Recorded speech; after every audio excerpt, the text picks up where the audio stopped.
am not the Queen of England. I do not need all these decorative pillows. You do not need to work at a grocery store. No one should ever have to work at a grocery store. I used to work at a grocery store and it was miserable. I also used to work at T-Bell, and let me tell you, it's a toss-up at which one I didn't like more. If there is any inkling in you that says, maybe I should get a job at a grocery store, no. That is the devil speaking. Cast him out. Hello, my name is John. That's it. That's all you need to know about me. And I am originally from North Dakota, which is a miserable place in general. You shouldn't go. But because I am from North Dakota, I say things like big instead of bag. And for that, I am deeply, deeply sorry. So in case you need some persuading, this video is just gonna be a compilation of trauma that happened to me while I was at this grocery store in North Dakota. So I want you to envision with me a grocery store in your town. And just envision not the good one. That's the one that I worked at. So for my first story, I was working there for like a month, maybe 2. I was getting my bearings, scanning some groceries, pick up an item, beep boop, put it in a bag. I was in the zone. I was going so fast. It was like too fast, too furious, Tokyo Drift, whatever. And this woman comes up to me and she says, hi, yeah, there's this man kind of shoving donuts down his throat in the bakery section. And I was like, we have one. This is it. This is what I've been waiting for. I get to see a cuckoo person in the wild. I was about to bring my binoculars, I was about to bring my camera, I was about to get some popcorn, I wanted to enjoy the show. I go and I do the responsible thing. I tell the shift manager that we have a code 482 and we need backup, and she's like, John, what are you talking about? I'm like, there's a guy eating donuts in the bakery. So she goes and handles it while I sneak a peek at what's going on, and this man is going to town. This guy was hunched over a box of donuts and just shoving them in his mouth. 2-3 bites per donut. It was donut after donut. Sir, breathe. Breathe, sir. It was actually like really impressive. If I had to imagine what a lion devouring a gazelle looked like, it was in slow motion. Donuts were flying. Vicious. It was vicious. My shift manager went and talked to him and the dust settled. Donut pieces had finished raining from the sky. And honestly, I'm pretty sure that all that came of this tomfoolery was that the guy needed to just pay for the donuts that he ate. It was a pretty anticlimactic ending for this cinema piece that was man versus donut. So this next story didn't happen to me, it happened to my friend that was the back end shift manager. We had 2 shift managers at all time. One was the front, one was the back. So our store never closed. It was a 24-hour store, which honestly, why? So on occasion we would need to wax the floors. So instead of, closing down the store and doing it over like one night, what our store decided to do was spread it out through over a week and close off sections of the store with caution tape. It honestly looked like a crime scene. Caution tape was everywhere. You couldn't go in some aisles and people got pissed a lot of the time because they couldn't get into the aisles that they wanted stuff in. Anyway, this older woman, I don't know what it is about older women in North Dakota, but they are aggressive. So this old woman had apparently had enough of just life in general and was not having it with our caution taped off aisles. So they had just stripped the floor of the old wax and they had just laid down the new wax in like a pile, and they were getting ready to push it around. However, they had to go get something. This old woman goes underneath the caution tape and then she just starts walking on the wax. An inch thick of wax. And my friend who's the back-end manager just says, ma'am, you cannot be on there. And she says, F you, gives him the finger, and continues to shop. The lion, the witch, and the audacity. Who does that? Who that? Ma'am, I hope she's doing well. I think of her often. So this one time, it was close to the end of my shift, I was just doing my thing, and this man comes in and he's like, hey, can I get cigarettes? And I was like, okay, go get the cigarettes, come back, ring it up, say how much it is, and the guy, in all coins, puts them down on the belt and makes me count them out. So for those of you that are following at home, we're already at 3 strikes. 1, don't be buying cigarettes, they're disgusting. 2, don't be paying an all change. And 3, don't make the cashier count it out. We've had 20 seconds of an interaction, sir, and you're already struck out of here. This man actually earned a 4th strike because instead of handing me the change, he put it on the belt, which then started going and caused me to panic so I could stop the belt before they went into the void of doom. So I counted the change and it turns out that he's a quarter short. And I'm like, oh, sorry sir, you don't have enough for this. Do you have another quarter? And then this man has the nerve to say, can't you just let it slide? What would Jesus do? Now we're on strike 5. I don't know what got the hold of me, but my innie thoughts became my outie thoughts, and I just said, Jesus wouldn't be buying cigarettes, I can tell you that much. And I turned beet red. Oh no, that was not supposed to come out. Abort mission. We're gonna have to move town. We're gonna have to change names. My poor wife just started a new job. This is gonna be so hard on the kids. I don't have a wife. I don't have kids. I was having an existential crisis and this guy just kind of awkwardly laughs. So I gave him the quarter really quick and I was like, thank you. Have a great rest of your day. And we never saw each other again. So here's a short story that I am just as confused as you will be about it. I still have no answers to it to this day. This one time I was, again, at a cash register, grocerying, and this man comes into the store, standing in a shopping cart,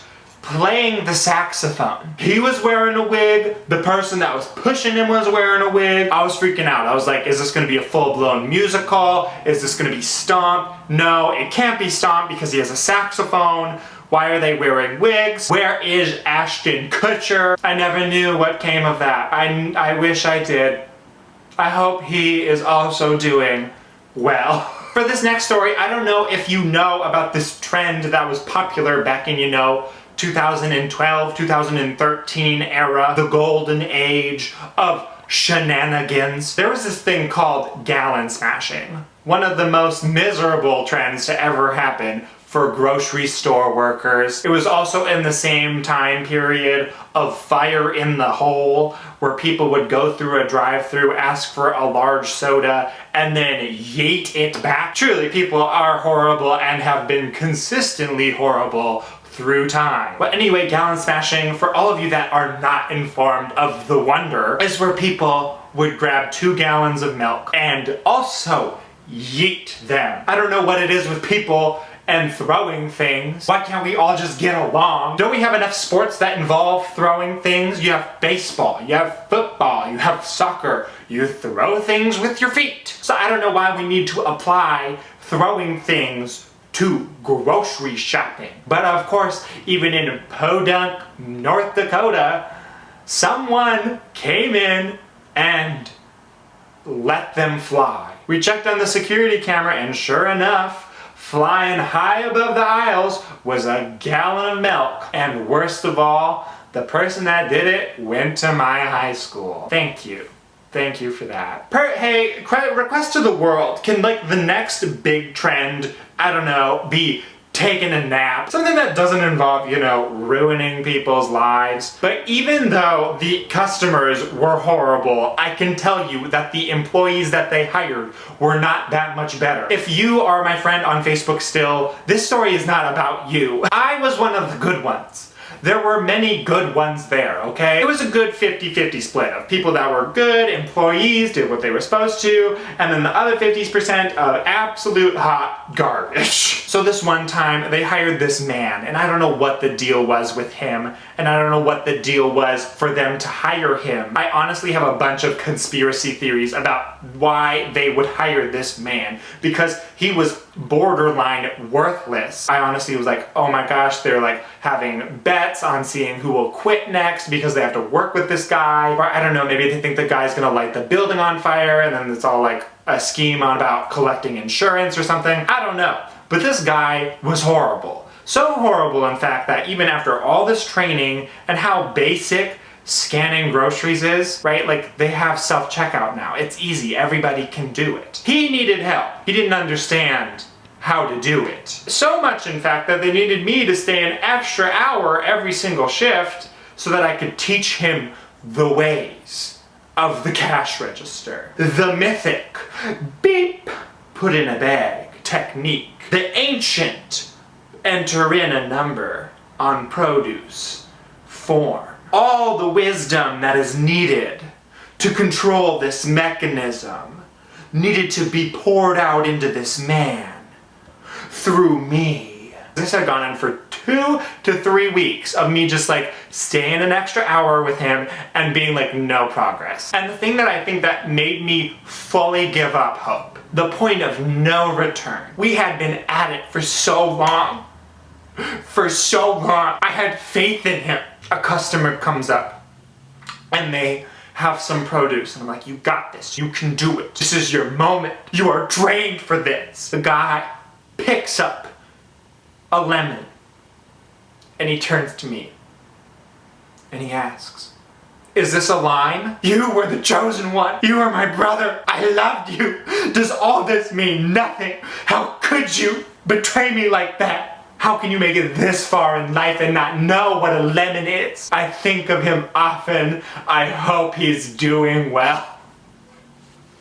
So for this last story, this really was a doozy. Honestly, the icing on the cake of cuckoo customers and the tomfoolery that happened at this grocery store. So I didn't even know what was happening. I had just got there. I hadn't even clocked in yet. We were shifting from the morning shift manager to the afternoon shift manager, and there was a commotion at the store. Oh, no, it is going to be one of those days. I knew I should have called in sick today. I should have played dead. My cat died. Oh, the wife is going into labor. Anything. So I get there and I ask what's going on, and the other shift manager says, there is a man passed out, unconscious, in the men's bathroom. So she calls the police, and somewhere in the conversation she puts them on hold and says, hey, we need someone to go in there and, you know, get him or check on him or wake him up or do something. And then she's all like, oh, as a woman, I don't feel comfortable going in there. Can you do it, John? So in a moment of idiocy, I agree, yes, I can go in there. And then she hands me the phone to cop, and then she deuces. She gets out. She leaves. She's gone. The police are like, you need to go in there, hang up, and call 911. So I do exactly that. I go in there, I call 911, and this guy, he's passed out. He's cradled next to the toilet. His face is on the floor, where you know people's piss have been. The woman's like, on the phone, is like, you need to turn him on his back. I'm going to start walking you through the procedure of CPR. Let me tell you the moral dilemma of this situation. Now I know you in gym class, in high school, you get the CPR training and you're like, if anybody ever passes out in front of me, I'm ready. I'm gonna hop into action. I'm gonna get that Good Samaritan award. And yes, I had that mentality too. But here's what I am faced with. Dirty man, passed out in the bathroom, smells of alcohol, had his face just on the piss floor. I don't want to do it.